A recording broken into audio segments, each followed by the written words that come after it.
సృష్టి fertility centre కేసులో విచారణ కొనసాగుతుంది. కాసేపట్లో డాక్టర్ నమ్రతను రెండో రోజు కస్టడీలోకి తీసుకొనున్నారు పోలీసులు.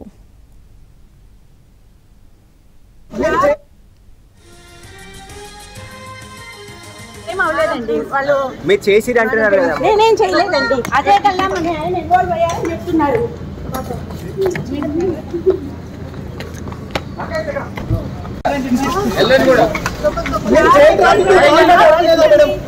చెప్పండి. ఏం అవ్వలేదండి. వాళ్ళు మీరు చేసిరు అంటున్నారు కదా? నేనేం చేయలేదండి. అదే కల్లా మన ఆయన ఇన్వాల్వ్ అయ్యారని చెప్తున్నారు.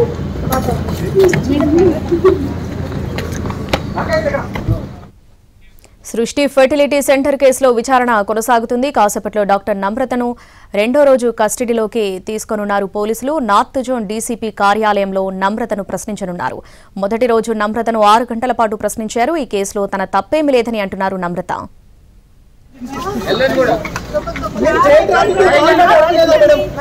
చెప్పండి. ఏం అవ్వలేదండి. వాళ్ళు మీరు చేసిరు అంటున్నారు కదా? నేనేం చేయలేదండి. అదే కల్లా మన ఆయన ఇన్వాల్వ్ అయ్యారని చెప్తున్నారు.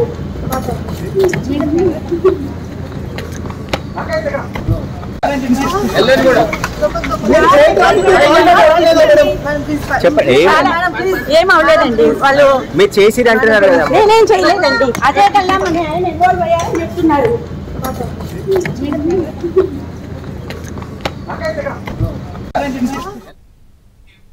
సృష్టి ఫెర్టిలిటీ సెంటర్ కేసులో విచారణ కొనసాగుతుంది. కాసేపట్లో డాక్టర్ నమ్రతను రెండో రోజు కస్టడీలోకి తీసుకొనున్నారు పోలీసులు. నార్త్ జోన్ డీసీపీ కార్యాలయంలో నమ్రతను ప్రశ్నించనున్నారు. దీనికి సంబంధించి పూర్తి అప్డేట్స్ మా ప్రతినిధి కిరణ్ ఫోన్లో అందిస్తారు. కిరణ్, రెండో రోజు విచారణ ఎలా ఉండబోతుంది? డీటెయిల్స్ ఏంటి? సృష్టి ఫెర్టిలిటీ సెంటర్ పై విచారణ, కస్టడీ విచారణ కొనసాగుతుంది.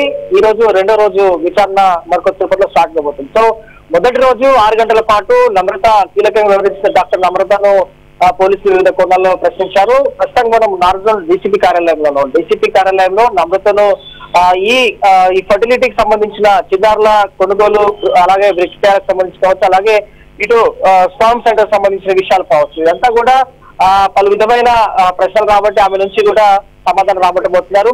వాస్తవానికి పరిశీలిస్తే ఈ కస్టడీ విచారణ చాలా కీలకంగా మారబోతుంది. ఎందుకంటే ఇదంతా కూడా కస్టడీలో ఇచ్చే నిందితులు ఇచ్చే స్టేట్మెంట్ ఏదైతే ఉంటుందో రేపు ఛార్జ్ షీట్ లో పొందుపరచబోతూ ఉంటారు. కాబట్టి పోలీసులు ఇందులో భాగంగా ఈ విచారణ క్రమంలో కూడా ఎవరైనా కొంతమంది పేర్లు చెప్తే కనుక వారిని కూడా అదుపులో తీసుకునే అవకాశం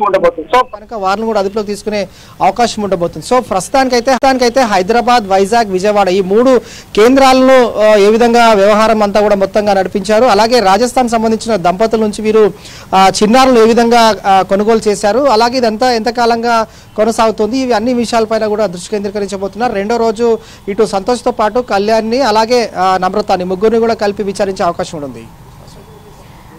కిరణ్, మొదటి రోజు 6 గంటల పాటు ప్రశ్నించినట్టుగా తెలుస్తుంది. ఈ 6 గంటల విచారణలో ఎక్కడ కూడా నమ్రత తన తప్పేమీ లేదు, అసలు విచారణకు సహకరించినట్టుగానే సమాచారం అందుతుంది. సో ఈ నేపథ్యంలో రెండో రోజు విచారణ ఎట్లా ఉండబోతుంది?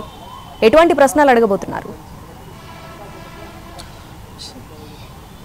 సో వాస్తవానికి మొదటి రోజు 6 గంటల పాటు ప్రశ్నించినప్పుడు ఈ కేసుకి తనకు ఎలాంటి సంబంధం లేదని ఆమె ఇన్ఫర్మేషన్ ఇచ్చినట్లుగా తెలుస్తోంది. అలాగే ఒక అధికారి, ఒక రిటైర్డ్ మిలిటరీ అధికారి తన పైన కావాలని ఆరోపణలు చేశారు, ఆ కేసు పెట్టారని చెప్పి నమ్రత కామెంట్ చేశారు. సో సరోగసి, IVF, శిశువుల కొనుగోలు విక్రయాలు అనుమతులు లేకుండా ఆసుపత్రి ఏ విధంగా నిర్వహించారు, వాళ్ళ అంశాలపైన ప్రశ్నించినప్పుడు మాత్రం, అలాగే చైల్డ్ ట్రాఫికింగ్ పై అడిగిన ప్రశ్నలకు కూడా నమ్రత ఎలాంటి సమాధానం చెప్పలేదు. సో విజయవాడ, వైజాగ్, హైదరాబాద్ ఈ 3 కేంద్రాల్లో సృష్టి ఫెర్టిలిటీ సెంటర్ నడిచింది కాబట్టి వారి వివరాలు అడిగి తెలుసుకున్నారు. అలాగే ఈరోజు కళ్యాణిని, అలాగే A6గా ఉన్న ఎవరైతే సంతోష్ ఉన్నారో A3, A6ను అదుపులోకి తీసుకొని విచారిస్తే, వారిని విడివిడిగా విచారిస్తే కొంత సమాచారం రాబట్టబోతూ ఉంటారు. కాబట్టి దాన్ని బేస్ చేసుకొని వైజాగ్, అలాగే బ్రాంచ్ మేనేజర్గా వ్యవహరించిన కళ్యాణి ఈమె కీలకంగా వ్యవహరించింది కాబట్టి ఈమె మధ్యవర్తిత్వం, సంతోష్ ఏ విధంగా వీరికి కాంటాక్ట్స్ ఉన్నాయి, అలాగే స్పోము, శిశువుల కొనుగోలు ఈ విధంగా కీలక పాత్ర ఏ విధంగా వ్యవహరించారు, ఈ అన్ని అంశాలపైన కూడా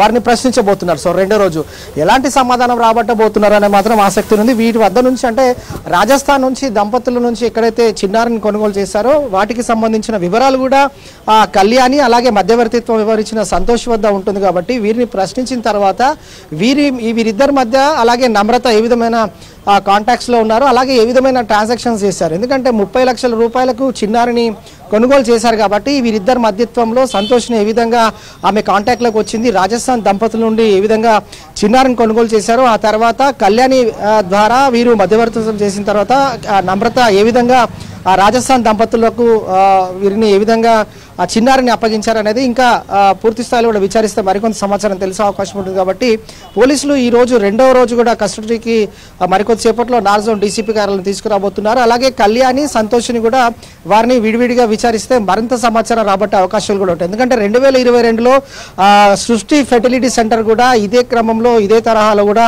గతంలో సీజ్ అయింది, అలాగే కేసులు కూడా నమోదయ్యాయి. సో మరొకసారి ఈ వ్యవహారం అంతా కూడా వెలుగులోకి వచ్చిన తర్వాత వైజాగ్ విజయవాడ చాలా కీలకంగా ఉంది. అక్కడ సంతోషి అలాగే కళ్యాణి ఇన్ఛార్జ్గా ఉన్నారు. వీరి డైరెక్షన్ అంతా కూడా నమ్రత డైరెక్షన్స్లోనే కూడా ఈ సృష్టి ఫెర్టిలిటీ సెంటర్ నడిచిందంతా. కాబట్టి వారు చైల్డ్ ట్రాఫిక్ ఏ విధంగా పాల్పడ్డారు, ఎందుకంటే తక్కువ డబ్బులు ఇచ్చి ఎక్కువ మొత్తంలో కూడా తల్లిదండ్రులు అంటే చిన్నారులు లేని పేరెంట్స్కి ఏ విధంగా వీరు ఆ చిన్నారులను అంటగడుతూ ఉన్నారు. మోర్ ఇన్ఫర్మేషన్ రాబడితే కనుక ఇదంతా నెట్వర్క్ ఏ విధంగా ఉంది, అలాగే వీరు వెనక ఎవరెవరు ఉన్నారు, అలాగే ఇతర రాష్ట్రాలకు సంబంధించిన చిన్నారులను వీరు అంటే పిల్లలు లేని తల్లిదండ్రులకు ఏ విధంగా విక్రయిస్తున్నారు, కొనుగోలు చేస్తున్నారు, అలాగే ఈ ఐవీఎఫ్ కావచ్చు, అలాగే ఈ సృష్టికి సంబంధించిన స్పర్మ్ సెంటర్స్ ఏ విధంగా నడుస్తూ ఉన్నాయి. ఈ వ్యవహారం అంతా కూడా పోలీసులు విచారణలో చాలా కీలకమైన విషయాలు రాబట్టబోతున్నారు. అలాగే హాస్పిటల్ కూడా పర్మిషన్ లేకుండా ఏ విధంగా ఈ రన్ చేస్తూ ఉన్నారు. ఎందుకంటే గతంలో సీజ్ చేసినప్పుడు వీరంతా కూడా వేరే డాక్టర్ పేరు పైన ఇది రిజిస్ట్రేషన్ మరొకసారి కూడా రన్ చేస్తున్నారు. కాబట్టి అదంతా ఏ విధంగా సాధ్యమైంది, అసాధ్యం ఏ విధంగా ఉన్నాయి, సాధ్యాసాధ్యాలపైన కూడా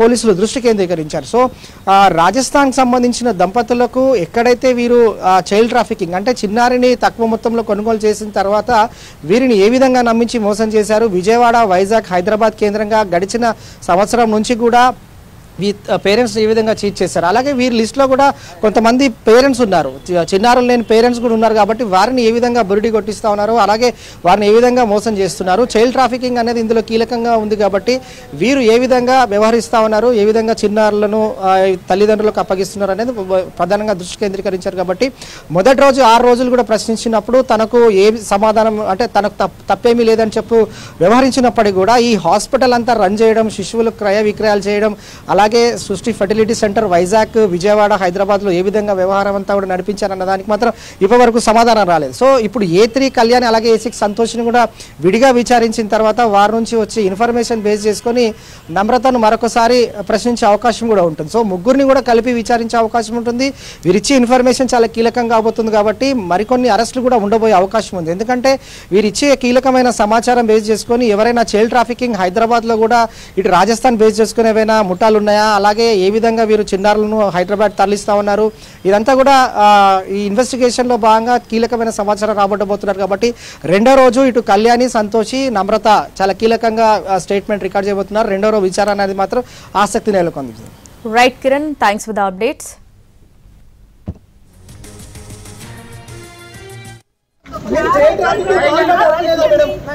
చెప్పండి ఏం అవ్వలేదండి వాళ్ళు